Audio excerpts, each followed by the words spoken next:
Welcome to my channel. हम लोग ने अभी तक जो बात करी थी रिसर्च की, उस पे हमने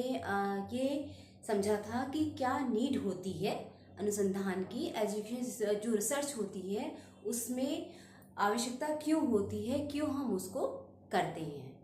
और आज हम बात करेंगे अनुसंधान के उद्देश्यों की,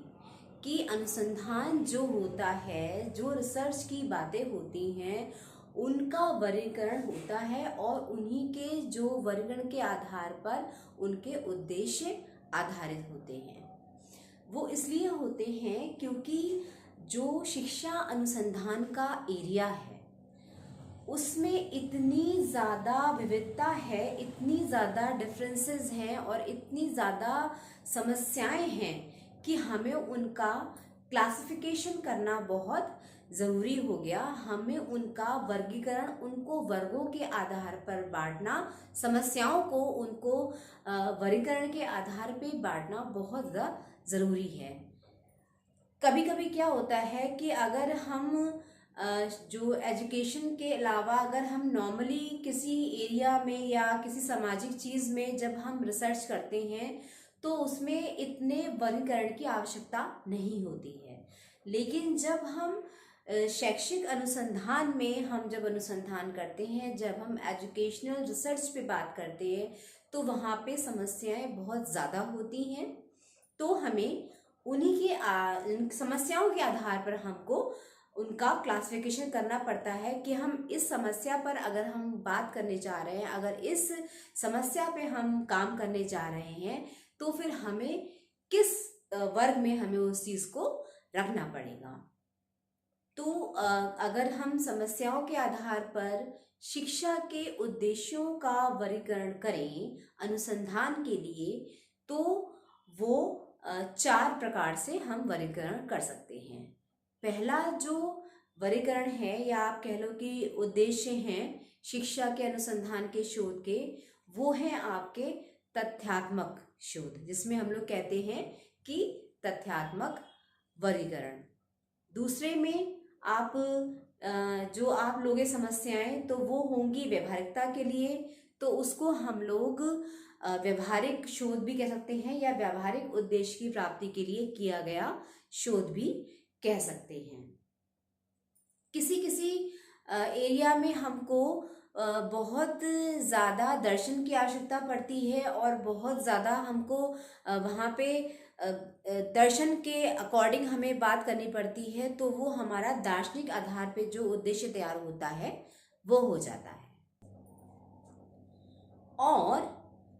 कहीं कहीं पे जब हम वैज्ञानिकता की बात को लेते हैं, जब हम साइंटिफिक रीज़न के साथ में अपने अनुसंधान को करते हैं, तो जो वो शोध के उद्देश्य होते हैं वो हमारे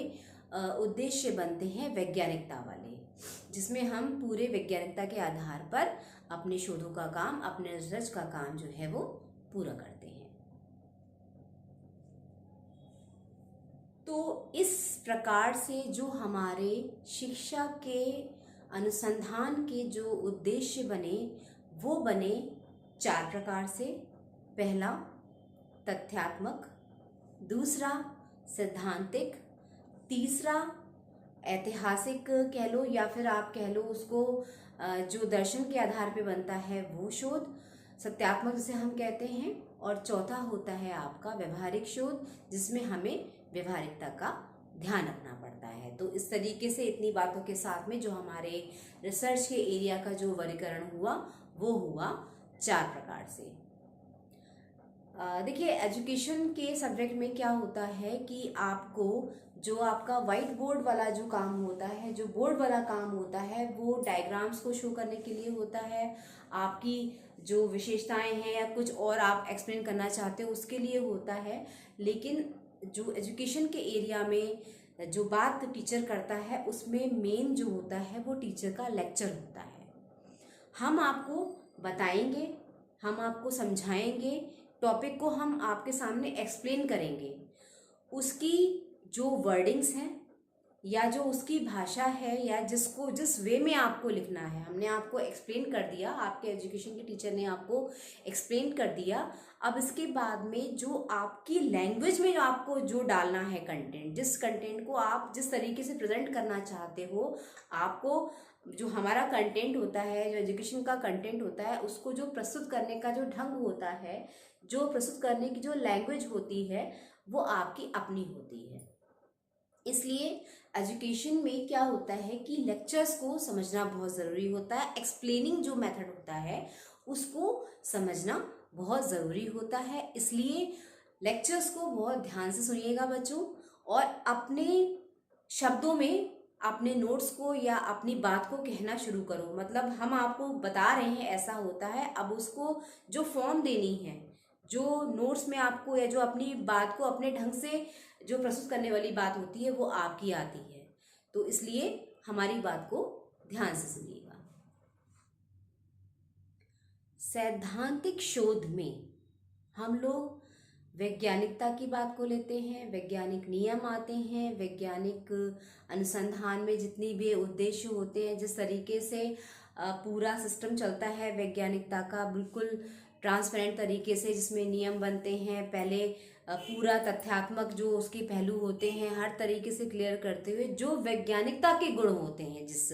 बात में आप कह लो जिसमें वैज्ञानिकता का आधार होता है, ऐसे उद्देश्यों को या ऐसे अनुसंधान को हम लोग सैद्धांतिक अनुसंधान कहते हैं, और ऐसे उद्देश्यों को हम लोग सैद्धांतिक उद्देश्य कहते हैं। उसके बाद में जो हमारा तथ्यात्मक वाला जो एरिया होता है, जिसमें हम लोग तथ्यात्मक शोध करते हैं, वो हमारा थोड़ा सा हिस्टोरिकल होता है, क्योंकि हमें ऐतिहासिकता की समस्याओं को लेके चलना पड़ता है। और जब हम ऐतिहासिकता की समस्या को लेते हैं, जब हम कुछ नवीन उसमें करना चाहते हैं, तो हमें उसका पुराना रिकॉर्ड, जो पुराना इतिहास होता है, उसको दोहराना पड़ता है। तो जो हिस्टोरिकल वाली जो रिसर्च होती हैं, जो ऐतिहासिक रिसर्च होती हैं, जिसका हमें तथ्यों का हमें एकत्र करना होता है, जिसमें हमें पुराने ऐतिहासिक तरीकों से जहाँ पे हमें अपना रिव्यू करना होता है, तो ऐसे वाले जो उद्देश्य होते हैं और ऐसी वाली जो रिसर्च होती हैं, उनको हम लोग तथ्यात्मक रिसर्च कहते हैं। और इसके बाद में जो रिसर्च आती है, या आप कह लो कि जो उद्देश्य आते हैं अनुसंधान के, वो होते हैं आपके सत्यात्मक, जिसमें हमको दर्शन का आधार लेना पड़ता है, जहाँ पे हमको दर्शन को समझना होता है, और उसी के आधार पर हमारा पाठ्यक्रम, हमारा कला की जो हमारे शिक्षा की उद्देश्य होते हैं, जो हमारे शिक्षा के सिद्धांत होते हैं, और जो बौद्धिक चिंतन की जो बातें होती हैं, वो सारी हमारी आ जाती हैं। तो दर्शन का सहारा हम लोग सत्यात्मक उद्देश्यों में लेते हैं, जिसका मेन जो आधार होता है वो होता है आपका दर्शन। उसके बाद में जो चौथा उद्देश्य या जो आप चौथा वर्गीकरण कहोगे अनुसंधान का, वो है हमारा व्यवहारिक, जिसमें सामाजिकता में व्यवहारिकता का ध्यान रखा जाता है, जिसमें व्यवहारिक होके हमको अपने अनुसंधान को करना पड़ता है। व्यवहारिक अनुसंधान को हम लोग विकासात्मक अनुसंधान भी कहते हैं, और हम लोग इसको एक तरीके से व्यवहारिक वाला एरिया या कह लो कि मूल्य परक वाला अनुसंधान भी कहते हैं। जो क्रियात्मक अनुसंधान होते हैं,